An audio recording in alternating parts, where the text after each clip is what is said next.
Welcome back to another episode of Science Corner. Today we are talking about the science behind sourdough.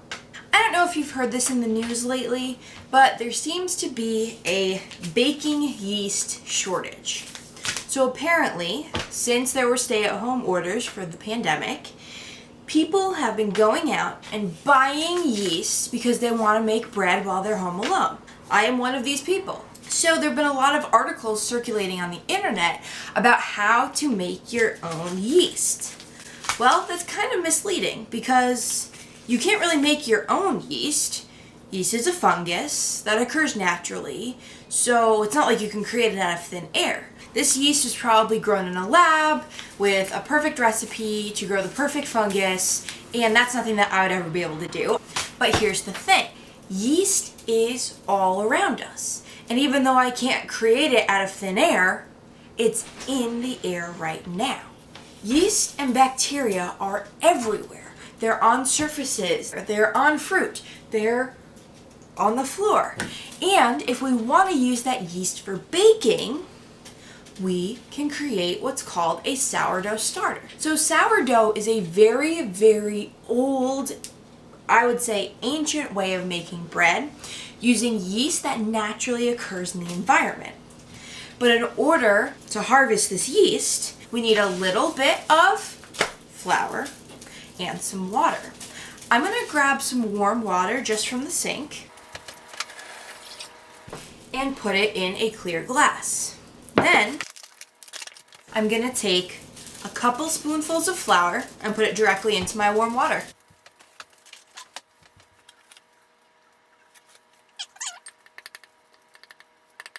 And now I'm going to let it sit. If all goes according to plan, this will be a perfect environment for yeast and bacteria to grow. And it should be exactly the type of yeast and bacteria that would make flour rise in bread. So I'm going to leave this in my kitchen and check on it every day for a few days. The way that we know if it has yeast and bacteria in it is if it gets nice and bubbly and frothy. So let's see what happens. Day one. Here's what it looks like. It's thin, there's flour, and there's water. Okay, so I ended up changing it up and making some more to see if it would be different, because I thought that I had messed up this one, so then I made this one, and then I thought I messed up this one, so I made this one. So this is the original one that I made. This one I think is actually looking the best. It's got like the most activity. It's like bubbling up. And I don't know if you can tell, but like the flour is kind of like breaking off a little. And it's like bubbling in the top. See, that's like frothiness on top. So that's like exactly what we wanted to happen. I thought I put too much water in this, but it's actually like working really nicely. These are the two newer ones. These are more like a paste. This one is starting, I think, to get a little bit bubbly. This one is also starting to get a little bubbly, so we'll see what happens.